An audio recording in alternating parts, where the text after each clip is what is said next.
بسم اللہ الرحمن الرحیم۔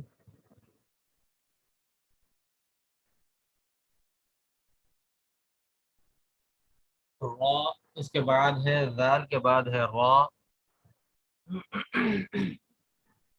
را کے ادائیگی میں زبان کا کنارے کی جو سلوٹ ہے یہ اوپر کے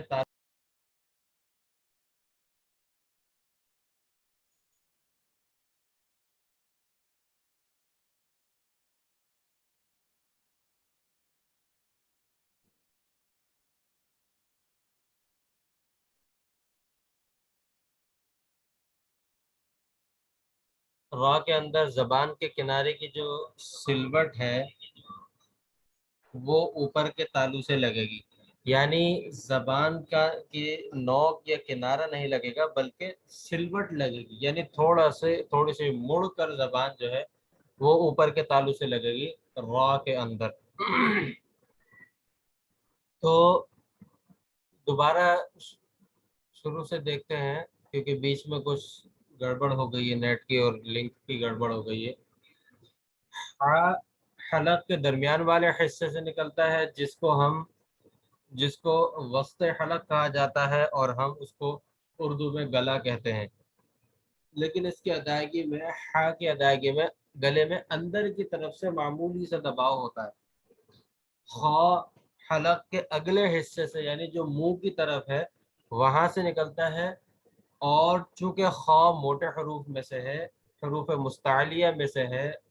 ان حروف میں سے ہے کہ جن کو پر پڑھا جاتا ہے، ہر صورت میں جن کو پر پڑھا جاتا ہے، خا چونکہ ان حروف میں سے ہے، اس لیے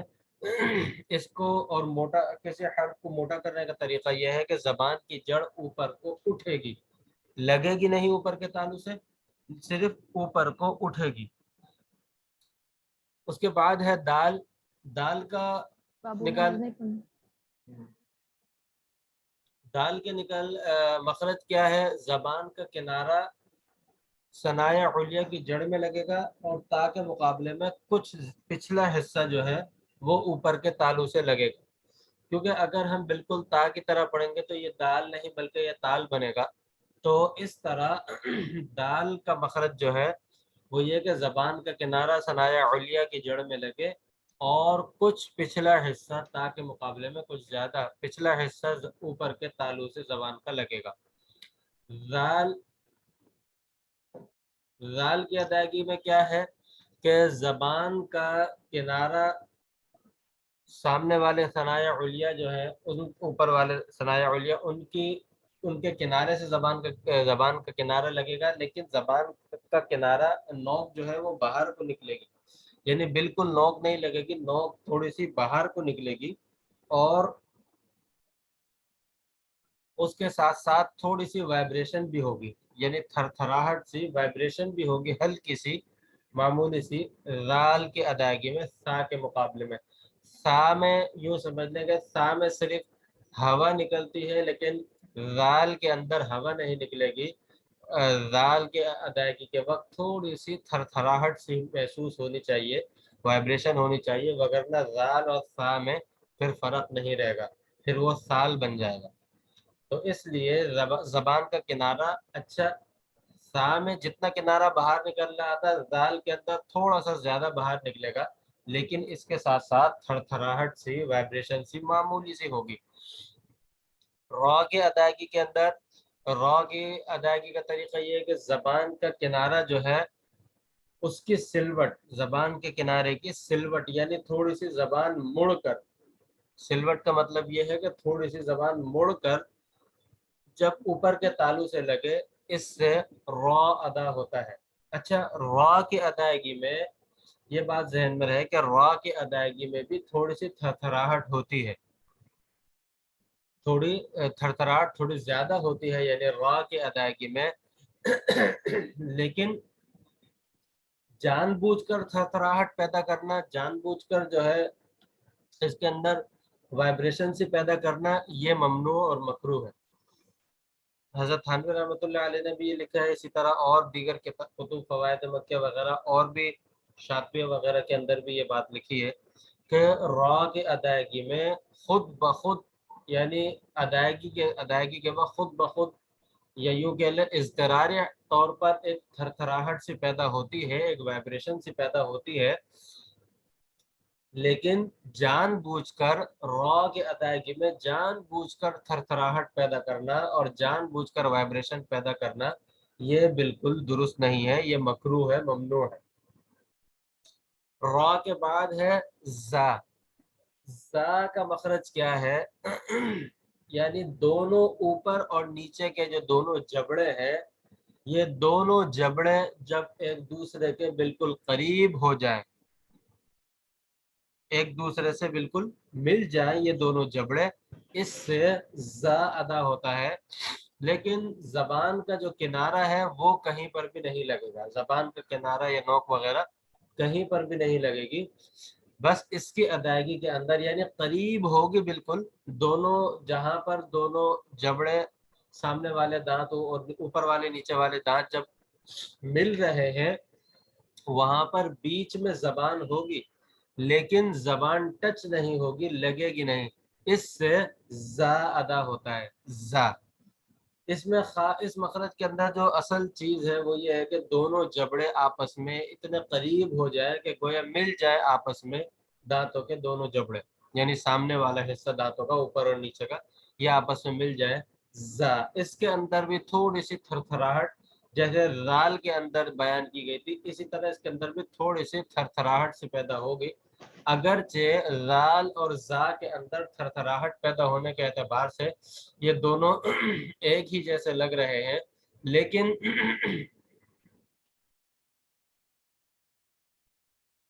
لیکن یہ جو ہے دونوں ایک نہیں ہے، ان دونوں میں فرق ہے،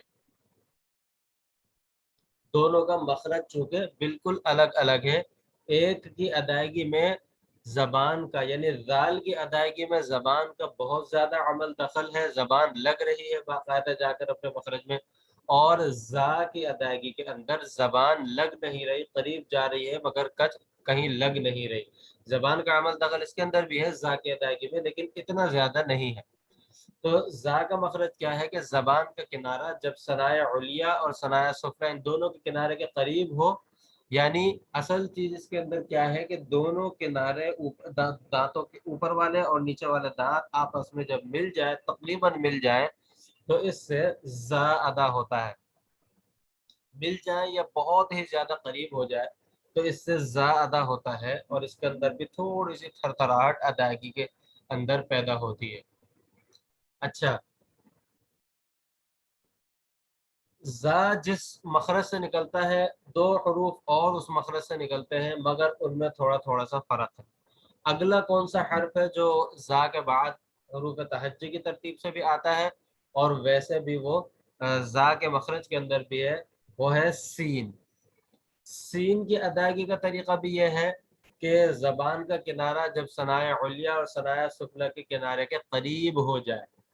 زبان کا کنارہ جب ثنایا علیہ اور ثنایا سفلی کے قریب ہو جائے یعنی اوپر والے اور نیچے والے دانت جو ہے یہ جبڑے آپس میں بالکل قریب ہو جائے، اس سے سین ادا ہوتا ہے۔ یہاں پر سین اور زا کے اندر فرق یہ ہے کہ سین کے اندر بالکل تھرتھراہٹ نہیں ہو رہی جبکہ زا کے اندر تھرتھراہٹ ہو رہی ہے۔ تو اس طرح ایک ہی مخرج سے نکلنے والے دو حروف میں معمولی سا فرق ہونے کی وجہ سے دونوں کا مخرج گویا کہ الگ الگ ہو گیا۔ سین کے بعد اگلا حرف ہے شین، جو حروف تہجی کے اعتبار سے اگلا حرف ہے وہ ہے شین۔ شین کی ادائیگی کا کیا طریقہ ہے کہ جب زبان کا درمیان جب اوپر کے تالو کے قریب ہو جائے یعنی لگے نہیں، ٹچ نہ ہو، زبان کا درمیانی حصہ اوپر کے تالو کے جب قریب ہو جائے اور آواز جو ہے وہ منہ کے اندر پھیل جائے۔ شین جو ہے حروف تفشی میں سے کہلاتے ہیں، صفات کا جب بیان ہوتا ہے تو اس کے اندر شین کے بارے میں فرمایا کہ شین جو ہے حروف تفشی میں سے ہے، یعنی تفشی کا مطلب کہ آواز پھیل جائے،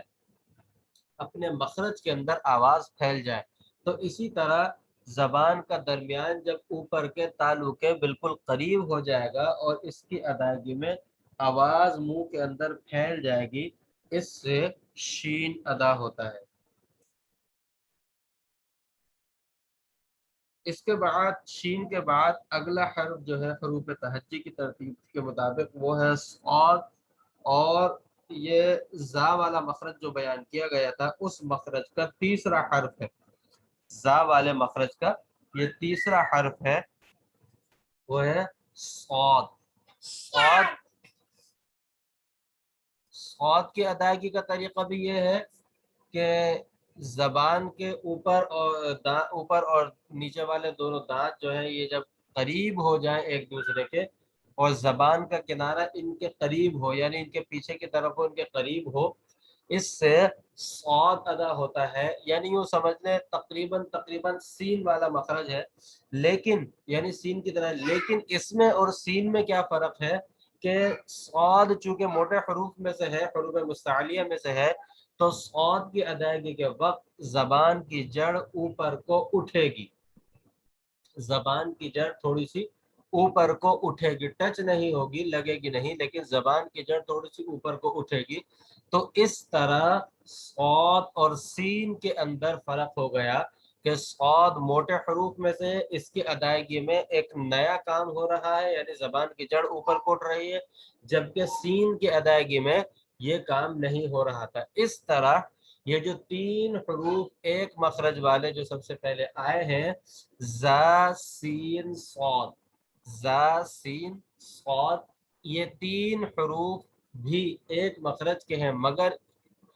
تھوڑے معمولی سے فرق کے اعتبار سے اور معمولی سے فرق کی وجہ سے ان تین حروف کے اندر فرق ہو گیا، یعنی ان تین حروف کے مخرج میں فرق ہو گیا۔ تو اس سے آپ کو پتہ چلا،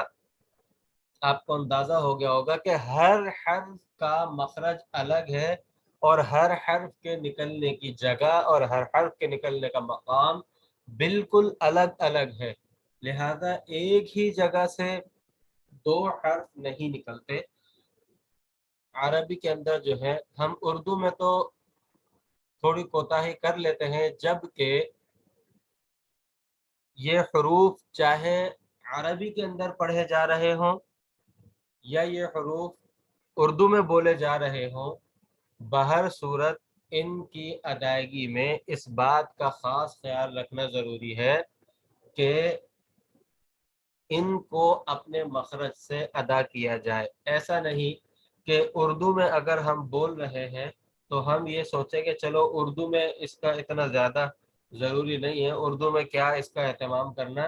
ایسا نہیں، بلکہ اردو میں اگر ہم بول رہے ہیں تو اس صورت میں بھی ہمیں اس بات کا خیال رکھنا ضروری ہے کہ ہم حروف کو ان کے مخرج سے ادا کریں اور ان کے مخرج سے نکالیں، چونکہ ہر حرف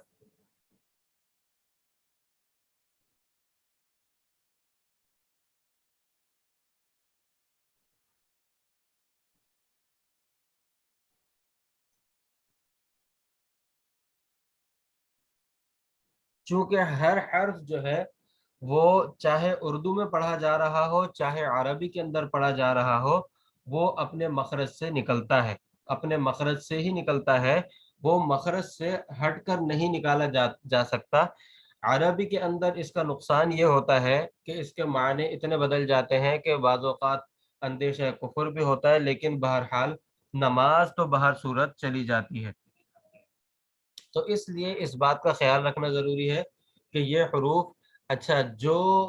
اگر اردو پڑھاتے ہوں تو ان کو بھی اس بات کا خاص خیال رکھنا ضروری ہے کہ اردو پڑھاتے وقت جب ہم مخرج کا خیال رکھیں گے تو بچہ جب قرآن کریم پڑھے گا یا بچہ جب سپارہ پڑھ رہا ہوگا اگر ساتھ ساتھ، تو یہ اس کے سپارہ پڑھنے کے اندر بھی معاون اور مددگار ہوں گے، اس سے اس کو کوئی پریشانی، پڑھانے والے کو بھی زیادہ مشکل نہیں ہوگی، کیونکہ بچہ ایک ہی مخرج جب دونوں جگہ پڑھ رہا ہے تو پھر اس کے لیے پڑھنا اور پڑھانے والے کے لیے اس کو صحیح طرح سے سمجھانا بالکل آسان ہو جائے گا۔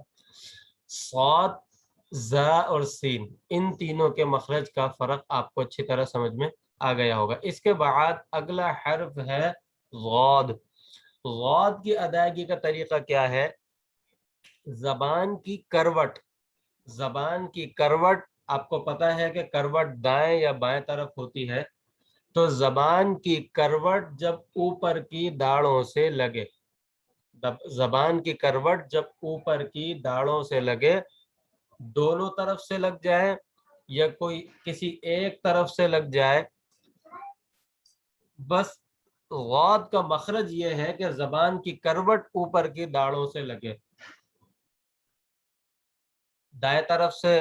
دونوں طرف سے ایک ساتھ لگا کر نکالنا یہ بھی درست ہے، لیکن یہ بعض اوقات مشکل ہو جاتا ہے، اور دائیں طرف سے نکالنا اس کے مقابلے میں تھوڑا آسان ہوتا ہے، بائیں طرف سے نکالنا اس کے مقابلے میں تھوڑا آسان ہوتا ہے۔ یہ بات حضرت تھانوی رحمۃ اللہ علیہ نے اپنی کتاب میں ذکر کی ہے، لیکن آپ اس کی ادائیگی کا یہ طریقہ سمجھیں اور اس کا خاص مخرج سمجھیں کہ زبان کی کروٹ جب اوپر کی داڑوں سے لگے، دونوں طرف سے لگ جائے، ایک طرف سے لگ جائے، ایک طرف سے کسی ایک طرف سے دائیں طرف سے لگ جائے، بائیں طرف سے کہیں سے بھی لگ جائے، مگر زبان کی کروٹ اوپر کی داڑوں سے لگنی ضروری ہے، اور ساتھ ساتھ اس کا خیال رہے کہ زبان کی جو نوک ہے وہ کہیں بھی نہیں لگے گی، کیونکہ اگر زبان کی کروٹ کے ساتھ زبان کی نوک لگ گئی تو زبان کی نوک سامنے ہی لگے گی، سامنے کے دانتوں سے ہی لگے گی، تو وہ غا بن جائے گا، وہ یہ مخرج غا میں تبدیل ہو جائے گا یا کسی اور حرف کے مخرج میں بدل جائے گا۔ تو اس کے ادائیگی میں اس بات کا خاص خیال رہے کہ زبان کی جو جڑ ہے، زبان کی جو نوک ہے، وہ یوں سمجھ لے کہ اوپر اور نیچے والے جبڑوں کے بس بیچ میں رہے گی، کہیں لگے گی نہیں۔ زبان کی نوک ٹچ ہو گئی تو غاد کا مخرج ادا نہیں ہوگا اور یہ غاد پڑھا نہیں جائے گا۔ اس صورت میں غیر المغضوب علیہم ولا الضالین، ولا الضالین، اچھا اس کی آواز تھوڑی تھوڑی غا کے مشابہ ہوتی ہے، غا جو مخرج ہے غا کے مشابہ ہوتی ہے تھوڑی تھوڑی آواز، لیکن بالکل غا والی آواز اس کی نہیں نکلتی۔ تو اس لیے جب اس کو اپنے مخرج سے ادا کیا جائے گا، اچھا مخارج کے اندر بھی سب سے مشکل مخرج غاد کا مخرج بیان کیا گیا ہے، اور واقعی میں اگر دیکھا جائے حقیقتاً کہ غاد کا مخرج بڑا مشکل ہے، اسی لیے اس پر لڑائی جھگڑے یعنی اختلافات ہوتے ہیں، لڑائی جھگڑے تو نہیں کہنا چاہیے، اختلافات بھی ہوتے ہیں، کوئی اس کو غاد اپنے مخرج کے ساتھ پڑھتا ہے تو کوئی اس کو وا کی طرح غاد پڑھ دیتا ہے، کوئی اس کو زاغ وغیرہ کی طرح پڑھتا ہے، تو کوئی اس کو دعات پڑھتا ہے، جبکہ یہ حقیقت یہ ہے کہ حق ایک ہی ہوتا ہے اور وہ غاد ہے جو اس کا مخرج بیان کیا، یعنی حق کیا ہے، ایک ہی ہے، اور وہ کیا ہے کہ غاد جو اس کا مخرج بیان کیا کہ زبان کی کروٹ اوپر کی داڑوں سے لگے، دونوں طرف سے لگ جائے، کسی ایک طرف سے لگ جائے، جیسے نکلنا آسان ہو، مگر زبان کا کنارہ، زبان کی نوک کہیں بھی نہیں لگے گی، وگرنہ یہ مخرج یا تو غا میں بدل جائے گا یا پھر یہ ضاد ہو جائے گا، دونوں میں سے کسی کے اندر بدل جائے گا اور یہ غاد اپنا مخرج نہیں رہے گا، البتہ اس کی آواز تھوڑی سی غا کے مشابہ ہوتی ہے، غا نہیں ہوتی، غا کے مشابہ ہوتی ہے۔ تو یہاں تک کے مخرج کو آپ دیکھیے گا یا مخارج کو یاد کریے گا انشاءاللہ، اس کی پریکٹس ضرور کیجیے گا۔ دوبارہ بیان کر دیتا ہوں، حلق کے درمیان والے حصے سے، جس کو وسط حلق کہا جاتا ہے، وہاں سے ادا ہوتا ہے، جس کو ہم اردو میں گلا بھی کہتے ہیں، اندر سے اس کی ادائیگی میں معمولی سا دباؤ ہوتا ہے۔ خا کی ادائیگی میں خا حلق کا جو اگلا حصہ ہے جو منہ کی طرف ہے، جسے ہم کہتے ہیں ادنا حلق، یعنی جو تجوید کی کتابوں میں ادنا حلق سے جسے تعبیر کیا جاتا ہے، یعنی قریب کا حصہ، اس وہاں سے خا ادا ہوتا ہے، اور زبان کی جڑ اس کی ادائیگی میں تھوڑی سی اوپر کو نکلے۔ اس کو یوں بھی سمجھ سکتے ہیں خا کا مخرج کہ ہماری جو ناک ہے، ناک کا اندر کی طرف جو ناک کا حصہ جا رہا ہے، وہ جو حلق میں جو جڑ ناک کی ہے، اسی جڑ سے یہ ادا ہوتا ہے، یعنی ناک کی جو حلق کے اندر جو ہماری جڑ ہے نا منہ کے اندر، اس جڑ سے یہ ادا ہوتا ہے خا۔ لیکن یہ چونکہ موٹا حرف ہے، اس لیے زبان کی جڑ تھوڑی سی اوپر کو اٹھے گی، اوپر سے ٹچ نہیں ہوگی۔ دال زبان کا کنارہ اور اس کا کچھ پچھلا حصہ ثنایا علیہ کی جڑ میں لگے، اس طرح تا اور دال ان دونوں کے مخرج میں فرق ہو گیا کہ دال میں کچھ پچھلا حصہ، زیادہ حصہ پچھلا وہ اوپر کے تالو سے لگ رہا ہے۔ اس کے بعد ہے ذال۔ ذال کی ادائیگی بھی اسی طرح جس طرح سا کی ادائیگی تھی، مگر ذال کی ادائیگی میں تھوڑا سا کنارہ تھوڑا زیادہ، سا کے مقابلے میں ذال کی ادائیگی میں کنارہ تھوڑا سا باہر، زیادہ باہر کو نکلے گا، اور اس کی ادائیگی میں معمولی سی، بالکل معمولی سی تھرتھراہٹ یعنی وائبریشن سی ہوگی۔ را کی ادائیگی کے اندر را کا طریقہ یہ ہے کہ زبان کا کنارہ، زبان کے کنارے کے جو سلوٹ ہے وہ سلوٹ اوپر کے تالو سے لگے اور اس کے اندر تھوڑی وائبریشن یعنی زیادہ وائبریشن محسوس ہوتی ہے، لیکن یہ وائبریشن ادائیگی کے اندر ہوتی ہے۔ جان بوجھ کر وائبریشن پیدا کرنا مکروہ اور ممنوع ہے۔ زا، اوپر اور نیچے کے جو دانت ہیں سامنے والے دونوں جبڑے جب ایک دوسرے کے قریب ہو جائیں، مل جائیں یا بہت ہی زیادہ قریب ہو جائیں اس سے، لیکن زبان کا کنارہ کہیں ٹچ نہیں ہوگا، زبان کہیں ٹچ نہیں ہوگی، اس سے زا ادا ہوتا ہے، یعنی ان دانتوں سے زبان یا ان کے کنارے سے ٹچ نہیں ہوگی، اس سے زا ادا ہوتا ہے۔ اس زا کے ادائیگی میں بھی تھوڑی سی تھرتھراہٹ سی ہوتی ہے، جیسے کہ رال کی ادائیگی میں محسوس ہو رہی تھی، بیان کی تھی۔ اس کے بعد ہے سین۔ سین کی ادائیگی کا طریقہ یہی ہے کہ زبان کا کنارہ جب ثنایا علیا اور ثنایا سفلی کے کنارے کے قریب ہو جائے، یعنی وہی اوپر نیچے کے دانت قریب ہو جائیں ایک دوسرے کے یا مل جائے، لیکن زبان کہیں ٹچ نہیں ہوگی، اس سے اس کے اندر البتہ تھرتھراہٹ وغیرہ بالکل بھی نہیں ہوگی سین کی ادائیگی میں۔ اس طرح زا اور سین میں فرق ہو گیا۔